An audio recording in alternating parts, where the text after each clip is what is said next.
Hey y'all, thanks for tuning in to Johnnywood, the John Grimes Show. Talking the nitty gritty here from Music City.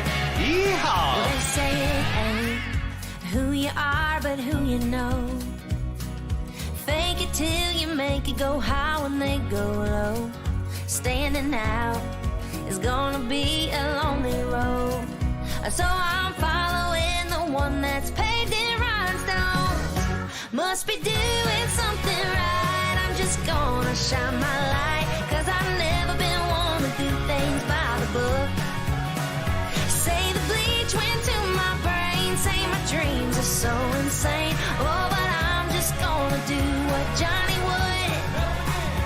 Call me shady, I'll spill the tea. That's a compliment to me. Oh, but I'm just gonna do what Johnny would.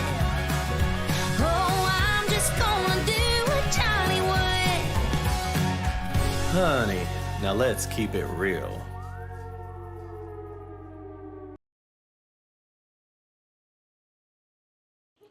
Are you gonna record Beat Up Bible for your record? You know what's funny? You just said because you just said that when you heard it. Well, it was what's bittersweet. interesting is I have a song on Corey Asbury's record, who's a Christian artist, kind of Christian country or whatever, and it's a song called My Inheritance. And it's more about my dad and my experience with God and growing up the way I did than his. And I went in to cut it, and I couldn't. I started singing it, and I didn't like singing it. But I sang it at the Bluebird right after I wrote it, and I had an actual meltdown. And now it's happened twice when I sing Beat Up Bible. It happened at the Nashville backstage show, and it happened at the listening room, where I get to the last part of it, and it's about the end of the song is like, it says, I was holding her hand when she was on her way home. She said, baby, don't cry, I'm going to see the one who rolled away the stone. And when I get to that, my granny just flashes, and it is so hard to get through. I want to say yes, I will, but I don't know if I can. Is this your dad's mom? My dad's mom. I didn't know her. Yeah, she grew up. I grew up with her in my house for the most part of my childhood. So I don't know, because I want to be able to perform the songs. That's what I mean. Your dreams change. Have you ever seen a psychic? A psychic? No. Does that go against some of your Christian? No, it's not about. Because I've never done it. And I kind of feel like I would say I'm a follower of the way. I have, prophetic people that speak into my life, like Pastor Dan and Sarah and stuff like that. That's a different place. What I've come to learn, I don't know that I fully understand, is psychics hear very real things, but they are tapped into a spiritual realm that is both our thoughts, and so it's not only just heaven, it's kind of all things. And when I sit in my stillness in the morning, every morning with my time with the Lord, when I feel the Holy Spirit, it's a vibration, and it's thoughts and amazing things that I would never say about myself. And I don't need bad news. I don't watch the news. That's why I don't do that. I don't focus on the news because because God knows the plans He has for my life. Plans to prosper me and not harm me. And whatever gets thrown at us, you expect faith, it. You right. feel like you'll survive it, or you'll have, you'll be able to. I want to believe fully in the healing power of the living God, and so me paying attention to all the devastation and things that we see constantly. Like, I can pray for people, I can pray for my family, my friends, people I don't know. I can pray for this country. I can pray for whatever president that might be in the office. Like, I think prayer is a powerful thing, and it comes from a very deep part of me. So I would rather pay more attention to what God is doing, not what God's not doing. So we have enough bad news in the world. I don't need another person sitting across from the table from me and being like, and in 3 years, you're going to be dead. Like, that. What's that doing for me? I'm like, God's got a lot of plans for our lives. We've got a lot to do, so I want to focus on that. Back to so with God and being gay, you've probably been asked this one. Did you ever go through a not wanting to be, or no, not wanting to be, but like where you wondered if, or you question God acceptance? Acceptance, yeah. I think I didn't know. I don't feel like I knew you. I think that happened in New York City for a while, and the questioning of all things. I feel like this is really interesting, and this is going to sound so woohoo, but. When I lived in my apartment on the Upper East Side, it was a 6th floor walk up, and people would leave books on windowsills in the hallway, and one day there was a book on my windowsill, and it was a Marianne Williamson book called A Return to Love. And I had been really struggling with, you know, the people who have hijacked Jesus and saying that he doesn't want to be a part of me because I'm not like them. And so I decided I'm going to read this book, and it was really interesting. And she was a Jewish woman and had kind of mixed interfaith stuff, and I was like, man, if God's like this, I could get down with this kind of God, right?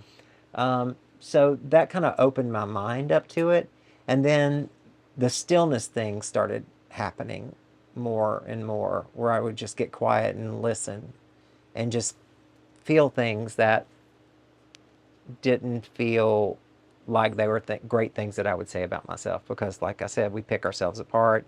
You hear that voice that's like, oh, you're not really talented. Oh, you think you're going to make it, you're never going to make it. Oh, look at where you're from. Oh, you're trash. Like that kind of stuff. That's not God. That's not the creator.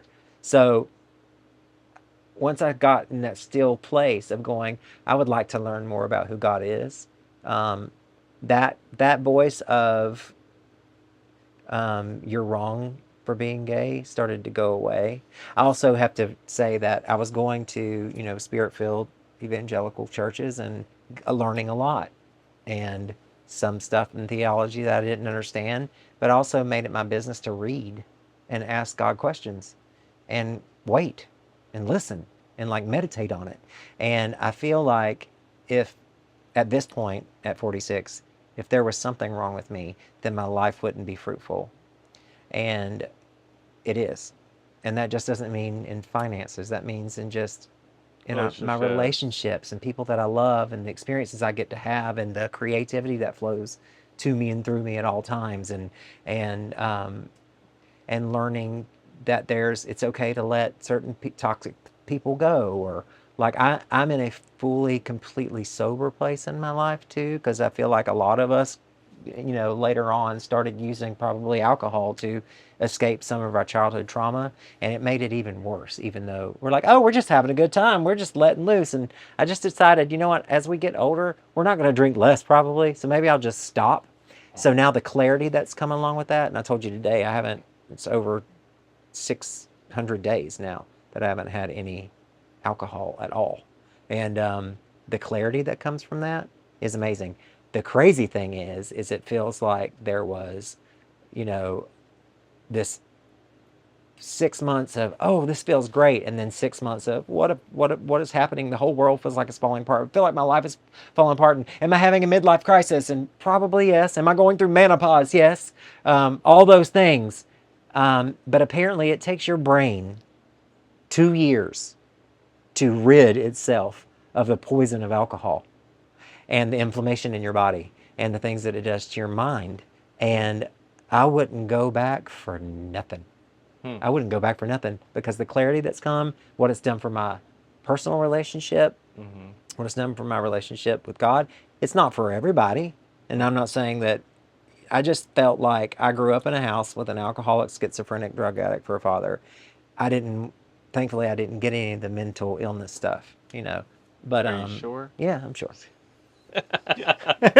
There might be a tinge of something here and there. Do you think most creative people, just getting off subject, do you think most creative people have a little bit of a disorder in a way? Maybe. I mean, I know a lot of comedians do. Whether it's an eating disorder, whether it's a,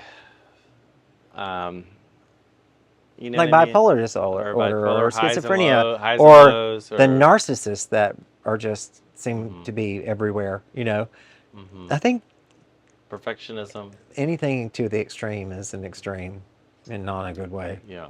So, I just wanted to really check in with myself, check in with my spirit. So I don't know that I've ever told you this. Uh-huh. We didn't really open the show with this. Shane and I dated. You were my first boyfriend. First love. First love. I had struggled with not wanting to be gay growing up. Right. And when I met you, you were so filled with the Holy Spirit then. And didn't realize it. Really? Mm-mm. Oh. I always tell people I don't think I didn't have an encounter with God till I was 30. Yeah, but you still had this faith of like, believe it and receive it and all this stuff. Yeah, I did. And I didn't grow up with that. I grew up Catholic. Right. And I think when I closed the book on questioning, being right Sexuality. with God, Uh-huh. was really when I, after meeting you Uh-huh. in a relationship Mm. and actually getting to know God more Mm. through a homosexual or a gay, Yeah, right. whatever, and your mom and the impact you even had. My grandmother loved you to death. I Mm. remember you would sing, hymns and all these things, Mm. but there was still this like vortex, am I saying that right, of Yeah. God Uh-huh. or spirituality that centered our life and our relationship. And I would not have known that or felt like in Catholicism, we've talked about this before, but Yeah. it's not always like a spirit filled like a It relationship. feels separate. God is something It's not outside like a of you. relationship with Yeah. God. Uh-huh. And I felt like I in an untraditional way, like where people Uh-huh. talk about being saved or Uh-huh. something, you know what I mean, in their Uh-huh. life. Like that was actually the years we were together because Mm.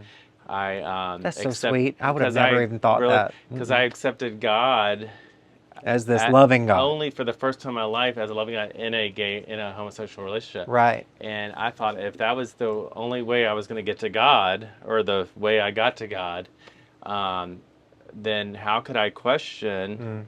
if God Loved you or not. loved me or supported it Uh-huh. or this was right or wrong or any of those things? Like Right. after that, like I was done. Like I never thought less of myself. I never thought, John, that's huge. I would have never thought that in a I million never years. told you that. You know what's amazing? I've told other people this. Oh, wow.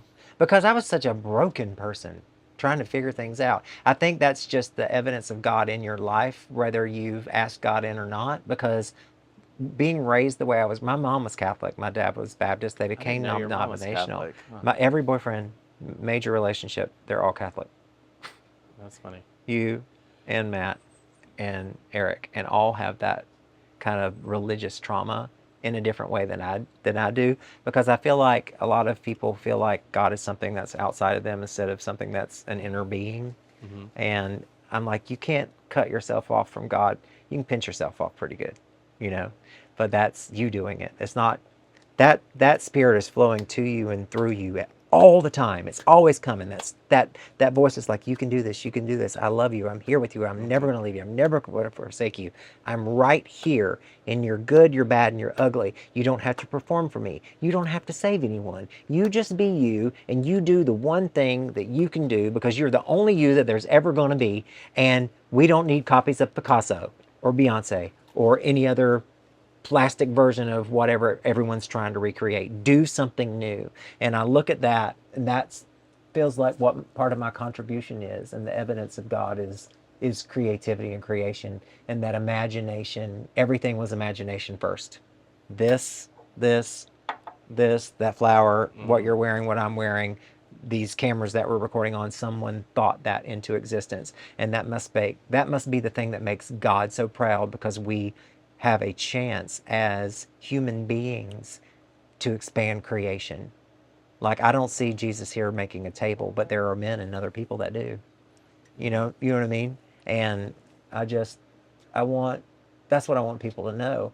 There's nothing you can't be, do, or have. I'm not trying to go be a basketball player. I'm Hmm. not 6'7". That's not a dream of mine. But the dream to create and sing, make people feel beautiful, make people look beautiful, make spaces beautiful, um, has been in me since I was little. It got deeper and deeper and deeper from our relationship and friendship over the years, and that's the thing that I've come to start to understand. I think it's arrogant to say that we know God, Hmm. because God is all things and created all things. And how can we say we really know the God that holds all these planets into perfect proximity to other planets and they don't spin out of control? Like, I feel like it's growing and expanding all the time. Just like I make it my business to understand the music business, I make it my business to go into a deeper place with the Holy Spirit and listen to what God has for my life, and what dreams I may have forgotten for myself, or be able to remind other people, hey, God has a dream for you and always has had a dream for you, and you may have let it go, and the world may say that time has passed and your time has passed, but God's time hasn't passed. And it's all about God's timing and not your timing. Get out of the way. Just open up and receive it. And I wasn't raised in a by the way, believe it, receive it kind of thing. That came much after. Like I don't know where the first thing was that I heard I it. remember Shane and I broke up one time. 24 hours, he had an apartment, Uh-huh. big screen TV, furniture, Uh-huh. better, some of it nicer than Uh-huh. what We we had. had. Uh-huh. And it was like almost like you had just, It just manifested it. yeah.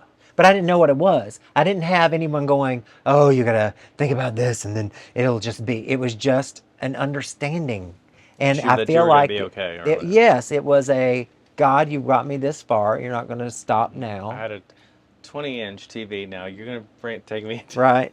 a Right? 30-inch TV. Right. I just Let me knew ask you that. this. So I was thinking about trauma.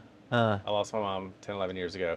Your dad's been gone forever and ever. mhm. Sounds like you've kind of made Peace probably with it. peace with a lot Uh-huh. more. We know all about the ugly and the stuff, but like is there anything now you look back and in particular with your father that would be because I would love to know like a strength or a happy or something that carries with you today that maybe was more of a positive or something that now you look back and think something you're proud of. No. No? The only thing I can say, and that was a very quick answer, huh? The only thing that I can say that I am proud of and very grateful for is that The they hair? brought me forth, that I still have hair. They brought me forth, and that my mom said when I was being born, my dad was praying and prophesying over me that I would write and sing songs and my hands would play instruments, and all that happened. So he spoke life into my creativity. I was going to ask if he had any of those. My dad was a guitar player. He sang. He very much so wanted to do that as well, but he had demons and they got in the way. And I'm grateful that I understand that my dad had a disease, and I wish I'd known that much earlier, that he didn't know how to love me because nobody really loved him. And he was bipolar and schizophrenic, and he was an alcoholic and drug addict, and he abused his wife and he abused his children and he abused everybody that he knew, but he was deeply abused as well by his father. And that just kind of feels like it was a generational curse in a way. And you know what's funny, I used to think, oh, I must be gay because I'm not supposed to procreate and carry on this line. I'm the last of my family. I am I don't too. believe that anymore at all. The Lord's kind of blessed me with praying for people that haven't been able to get pregnant, that have got pregnant. So I feel like there's at least 12 babies on this planet that I convinced my friends they were able to have. Like that I was just like, you want a baby? God wants you to have a baby. You can do this. Like, and there's been a lot of that. So I'm very much if Jesus said it, then we can still do it. Because he said we do all these things and more. And I'm like, well, if that's the truth, then I want to see people get healed. And if I can put my hands on somebody and watch that happen, I want to. And I will boldly do it if you ask me to, Lord. I'll get words, random things that I'll ask people, and they'll be like, what is happening? And I don't know. I'm just having a conversation like we are right now. And I'm like, oh, how are you feeling? What's going on? It happened to me in Brunswick County, and where our beach place is, and next to my hometown. And there was a lady that I met, and I knew something was wrong with her heart. And I had just met her, and within 3 minutes, I was standing behind her desk with our arms around her sobbing on my chest, and me praying for her, because I asked Jesus, how would you have me pray? And God's like, when they stood before me dripping their illness, I called forth their wellness. Don't pay attention to their sickness or their disease. Call forth their wellness. So for somebody that's watching that maybe isn't as evolved with their Well, it's constantly evolving and growing. I might not believe half of what I'm saying right now. Tomorrow, I'm but getting somebody there. that's just maybe they're just like looking for some type of inner strength Yeah. or God, what they call God. If you had to strip it down simpler, like for somebody that's maybe looking for a connection or a higher power, Believe in love. God is love. how would you start? How would you love yourself? Love yourself. But here's the thing: how can you love yourself if nobody's loved you properly? And how can you believe in a God you've never met? Or when people are saying Jesus is this one thing and he's not for you, especially if you're a gay person and they don't want to welcome you in. Or I've gone to so many churches where they're trying to pray it away, or they get you in and make you feel welcome, and then the next thing you know, they're like, let's have a therapy session, let's have a Holy Spirit led sozo, and the next thing you know, they're trying to get you to renounce your homosexuality. They're trying to change I used to you. go to my family reunions, and Yeah. that was the last piece of Yeah. not being good enough and stuff, was going to them and that.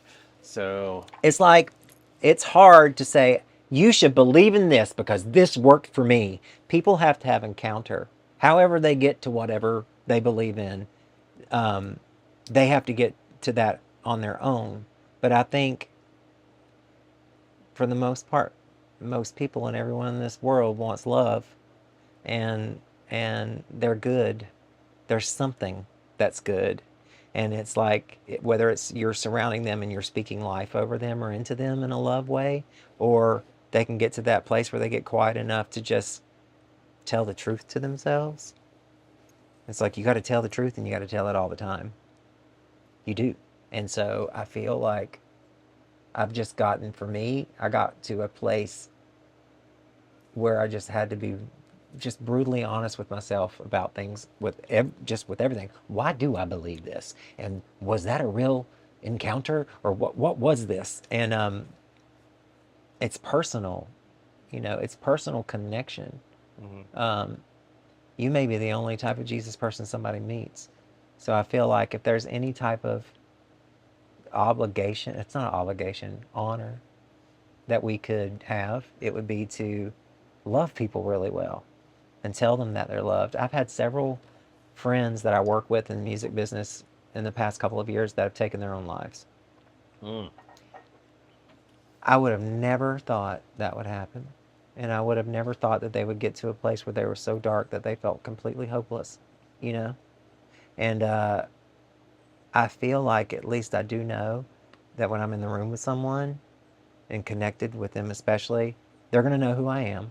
And they're going to know that no matter who they are, what they've been through, what they're struggling with, I'm going to love them. Like, I'm going to get to know them. I don't just sit down in rooms anymore and write songs like the 11 to 5 or the 11 to 3. Like, if I'm going to write something, I'm going to create something with you, we are co-creating together with the creator of the universe. That's how I think of creativity. I need to know you a little bit. Like, tell me your story. What's your dream? Like, where do you come from? What is your background? I don't want to say something that might offend you. You may be Buddhist. I don't want to offend you. I need you to know that I believe in what this tattoo says on my arm. And this is the God that I serve. But you may not.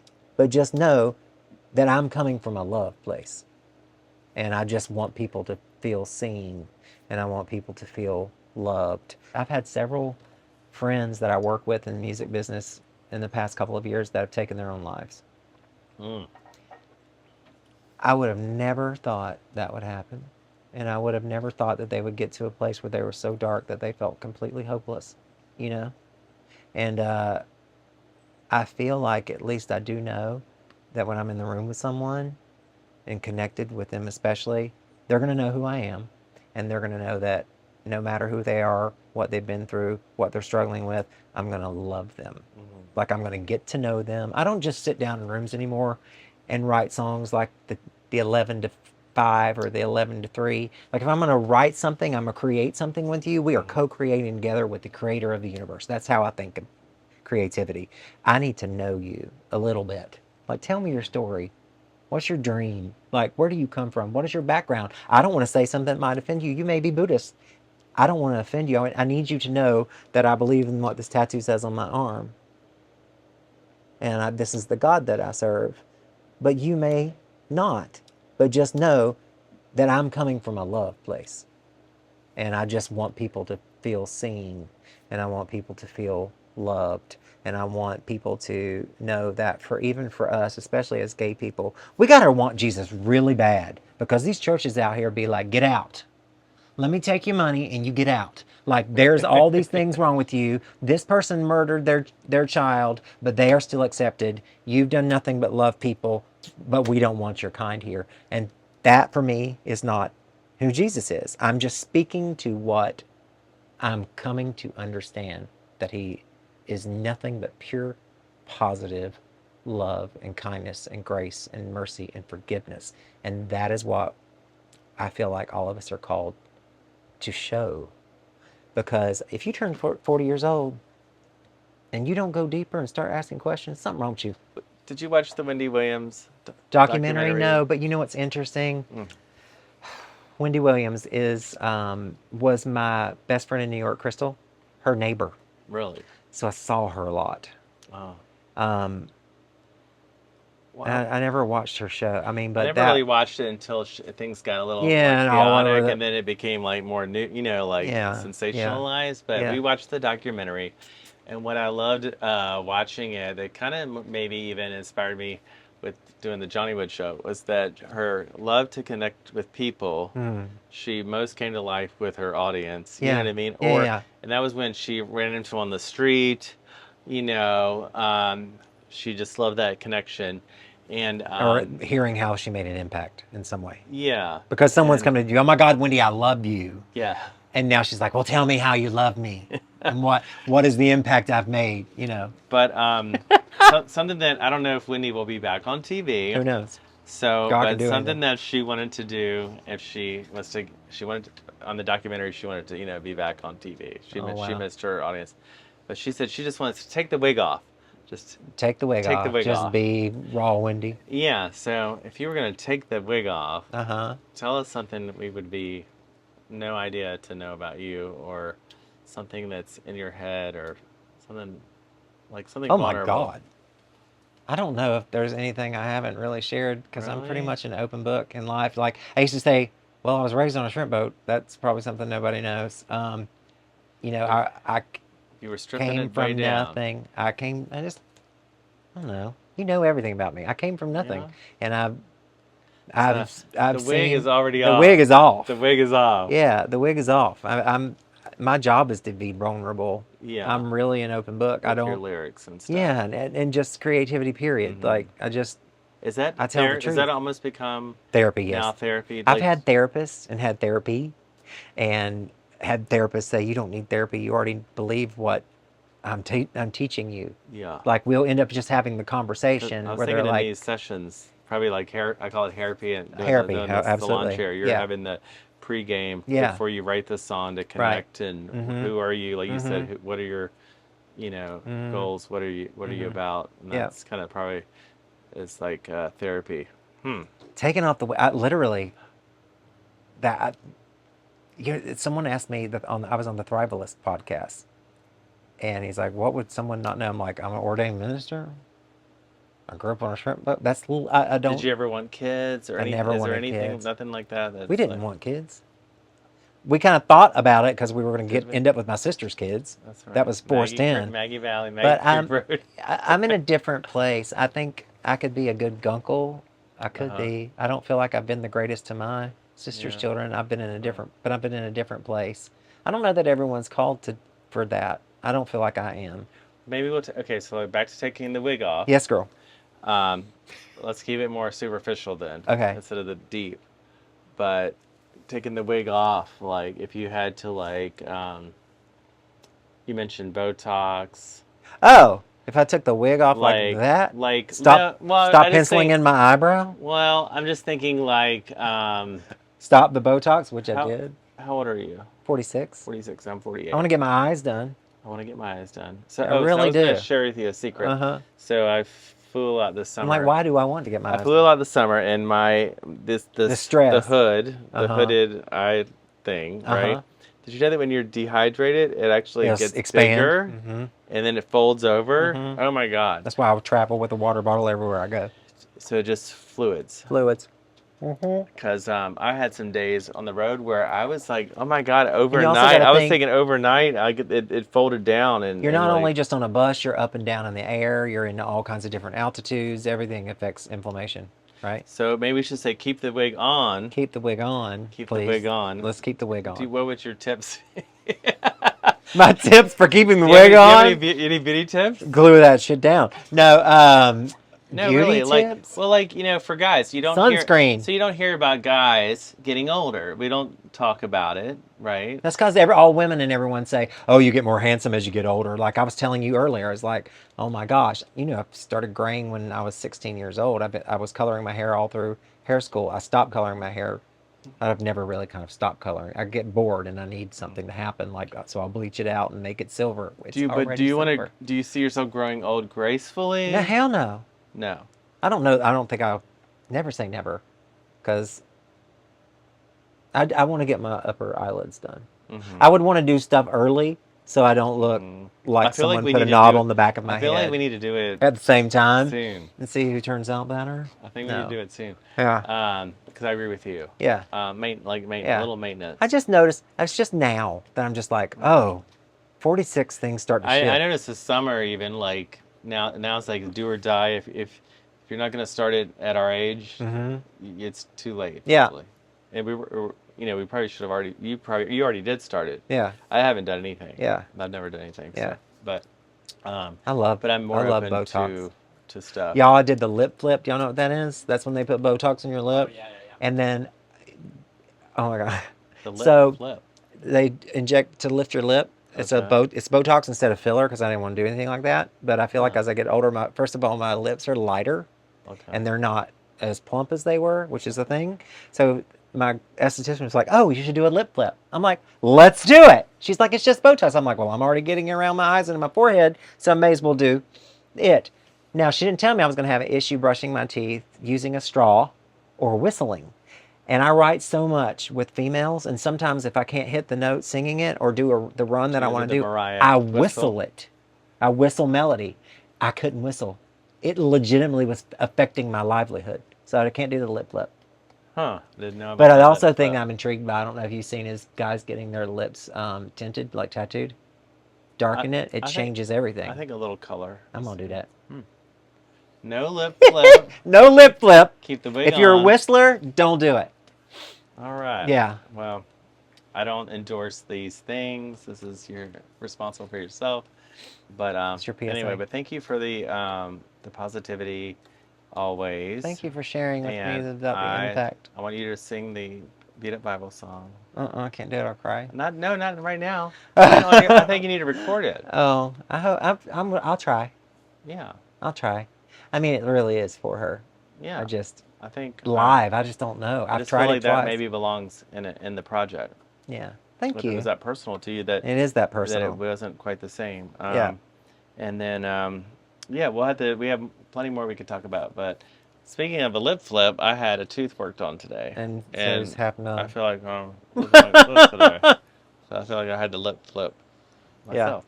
But anyway, but thank y'all for watching, and next time we'll do something creative too. Yes, I love it. I'm trying to get this porch done. This one here can, I love a DIY. yeah. So All right. anyway, thank you guys. Thanks for having me. Bye-bye. Mwah. All right now, talk is cheap and time's expensive. Thanks for tuning in and please subscribe. Have a good one.